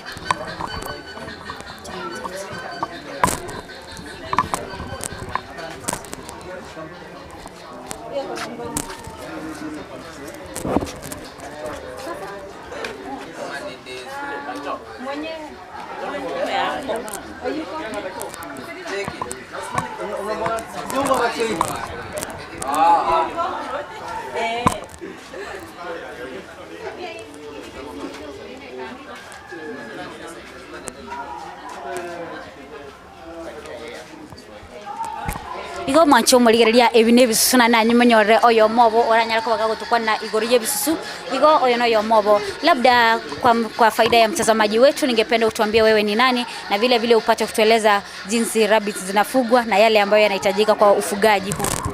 Kwa majina naitwa Samuel Dirangu, mimi ni mwana scout na pia mimi ni farmer, tunalisha hizi rabbits. As you can see tumekuja ku showcase one of our rabbits. We have different types of rabbits and na vitu ni mingi sana za consider when you're having rabbits. First, rabbit ni mnyama anapenda usafi sana, so hiyo ndio consideration ya kwanza unafaa ku consider ukiweka rabbit. Also the cage unafaa kuweka well caged, na bado unafaa kuweka the cage must have wire mesh juu ya ku collect urine. Juu pia urine, we sell urine is very good. It's like ni folia kwa mimea, unatumia kama pesticide na pia ni mzuri kwa mimea, inakuza mimea. So also tunatumia pia hii fur, ukishachinja ile mabaki ya fur pia unaweza tengeneza vitu zingine kama vile mtaziona hapo. Tunaweza tengeneza vases, natengeneza slippers and kadhalika kutumia hiyo fur. Also tuna sell pia meat. Nyama ya sungura ni tamu sana kwa wenye wameonja, na pia wenye hawajaonja pia jaribini kuonja. Hii kitu ni tamu sana na pia kuilisha si kazi ngumu. Cha kwanza ni kukuwa na passion. Lazima uwe na passion ya kulisha hizi vitu. Kama hauna passion, hakuna venye utaweza kukanisha na wanyama kama hawa. Na wanahitaji patience. Unafaa unakaa na patience ndio una grow pole pole. Pia hata kama haichukuagi muda mrefu kugrow ndio, lakini unahitaji patience na passion ya kugrow. Hivyo ndio naweza sema. Katika maonyesho haya labda mna sungura wangapi ambao mmewaleta kwa kuonyesha hapa hivi? Kwa sungura total kwa saa hii sisi huyu ni farmer anaitwa Mash Farm, ako na sungura zake ni 90 sunguras. Alafu kuna farmers wengine pia wao wameleta zao za kushowcase, lakini mimi ndaongelea hawa juu hawa ndo najua. Breed ndo najua, lakini pia farmers ni wengi, so mimi najua hawa peke yake.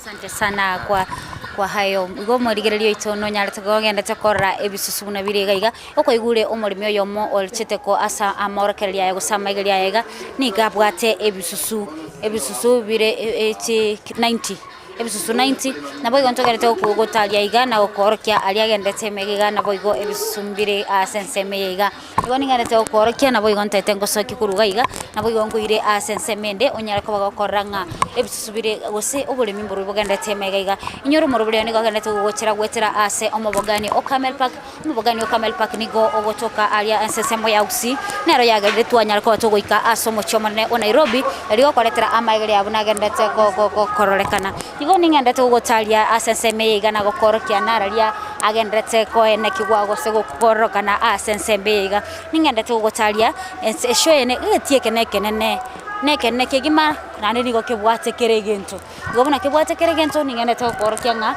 nara ryari gaiga tiganda koira asande na nyako bangorange bintombire birororo tonya ko batokwana nabanyene ine tomanyanga nara ryaya ari gaiga omwachwa omurigereria twekire asensemo ya keregento kira ina yeri tunda ligotoka amatunda no ari gaiga ntochikonya ko batokuria oyo mogo se babere bagati bali bali gaiga banyago tebya nga amatunda nararia ya babwate asensemega ene tunya ko batokumanya nga nararia ya agendrete megaiga ntoroche gaiga amasinare gaiga kwetera ebituma wetera bituma wetera chinyeke chonsi ngorosiro bosi nande bosi obungo konya bole elinde tunya ko batoko manyanga nararia ya agendrete asensemega igobono ase bintu bire gaiga ntobwate emangana yebi green maize ntobwata maemba ego bine bituma tugatwara maemba tugatwara oboli tugatwara pigeon peas aishete tinje manyeti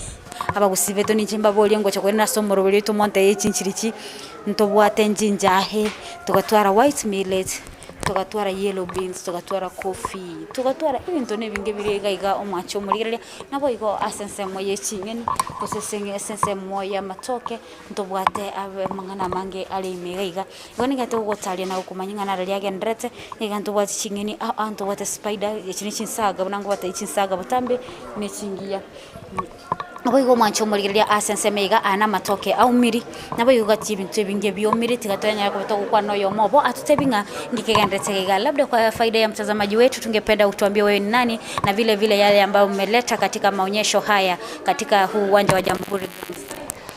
Mimi naitwa Helen kutoka Kisii County. Labda ningependa aino mogusio ito abaligereria baito tigato tebia nga kurwa seke gusiyo monwa ito nkike babwate barete kurwa gusiga ali paka goika omochomane o Nairobi.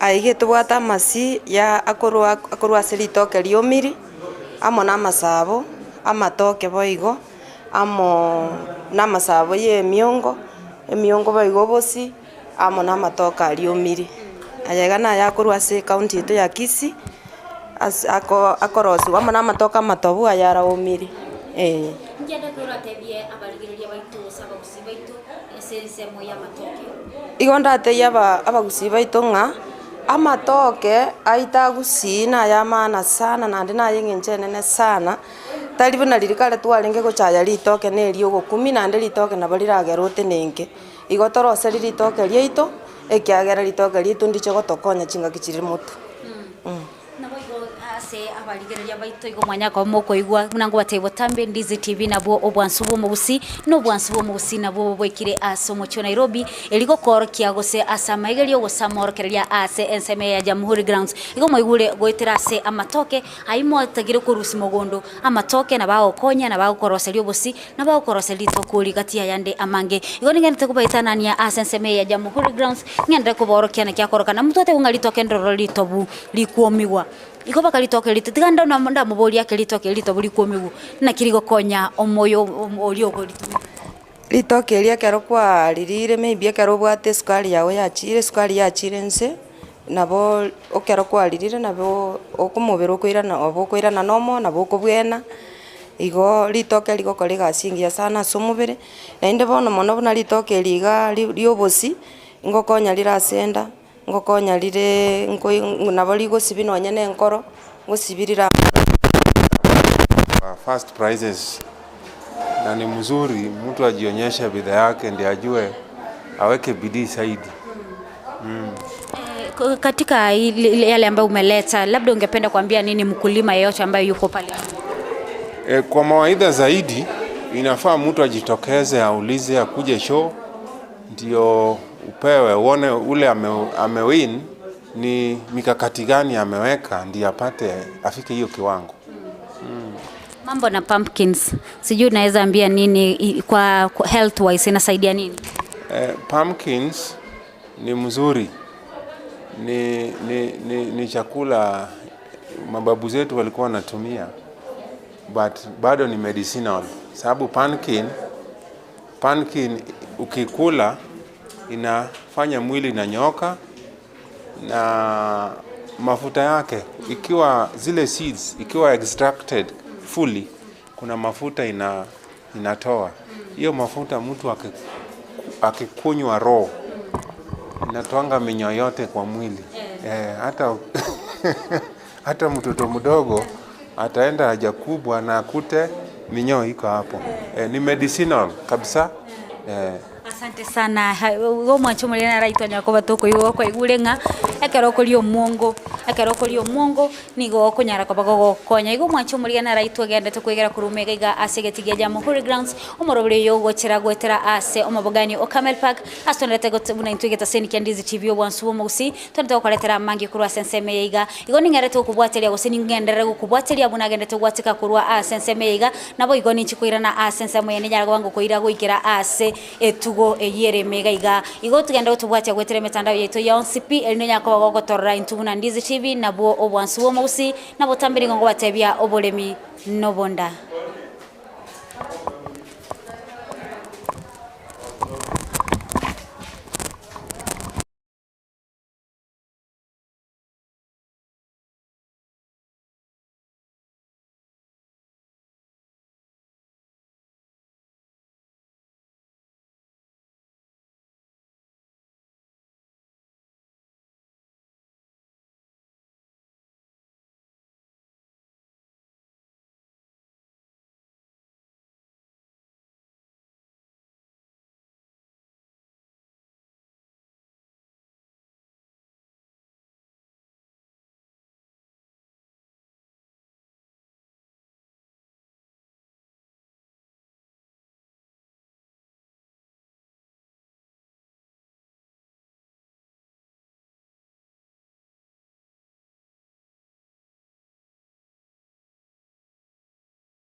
Nitakuja.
Mbuya mono oyo minto Brighton kurugabu sense moye studio ni gotorega igato gochira AMSAM kurugaiga asegetiga Jamhuri Grounds ase amaigelio yoboremi gose amaigelio yoboremi boigo obwaga china boigo gatie bintu ebinge agendrete sense meiga aseteke ya bono nigo naguikirie ase chombe chenyama chombe chirichigo tuwa asengento yenyama yoka chombe chikurwalia sense meya Kitale ase sasa amanyekantimna Agricultural Development Corporation ase chombe chureta sense meya Kitale na kuikiwa ase omocheyo Nairobi esengento ya morokererio na maigelio igoro yoboremi bwe chombe chio igomano omwancho morigeria inyora moroberio nigo chagetabuli tukuligoro nabogo nigo le chikuira amatukata nabere kurubono igagwika etarike yamo ende nyara kubaga kwera bo igoli tukulia ankionto kagerete go sento omora ibwense nakagire go chikuikira na sense meyiga nigo amaigelio abanyanyimbo bagendete kuyaliga nikegima asokora agetuge korukunga ebendi wana bendi bagendete kuyaliga nikegima elinde ligo chikuikirania go site bachikuikirania litukelio lia ankio igo mwancho morigeria agati ebintu biri bgendete kaiga nobolemi nabo igo gaso obolemi moroche chombe chyo morocha babachibwate gabu anakwale chombe go ni chiri chino rukegima nabo nigo ngomanyigwa nga chombe chiga nonye chikonyora chimoli tichirigo kamu chimoli chabo nigo chikoga nga mabera yo baka chiakora ngombe terigo kamu egasi yabone yo kulendwa esengento yenyama chombe chine chinyinge chire mega iga chombe cha mabera nchiroro koigule bune gechi yenyama nchiroro nagati yabo ebinto binde binge twaberito koboro kya korwa abuli tukoligoro wekatwigirili tukolyalera nabo igo alitukolya ankionto chikubanya botebya amange igo mogende tutubwati agwetera ase metandao yaito yonsi ende litendere kwemanya nyoro morobele nigo gochira gwetera ase omobogani Okamel Park uyo bwatera negeta seni Kandizi TV elikwane kya bunango role amangana ya bunagendete kuone kwene kiwa maiga ase egetie keiga igo mwancho morigeria naga ninganchi konyoro yo matwerere kolende nanyole nigo bagendete ko eliga ni chombecho esengetje morkeria abuli tukolia angyo ni chiko kwa noyo mobo anyala ko baga otebyanga obonde bwe chombechi nendagera echiko egunererie ekeko gara chiragerete byiga na konora boigo buna chikoroka na igo bano omwancho mole chombechi na chiechu kwale bno no yo mobo chibwate ichombechi gwandete kumakiriwa ende bachirania lia sikorara ende lie mbiri tukulia angionto kwane amona barabu igo nigo tigango irani goika asense my studio aso oyo mto Brighton tiganya ko bango ko irani gochi asense my studio ende litukeli tukulia angionto nchokoletera mange nakole ngombe na igule ngombe nigere enyororo kegima teli goita na bochiko bachinyororo igo litukulia angionto kwana mange igo bono aso oyo mto Brighton kuya mono sana na baligeli baitu tigabandira tubagendera gutoligereria ende litukwendera kubaletera amange kurwa asense my ga nyore geta sen Kandizi TV na kigeta seni nambe yamo imena isko ya gusi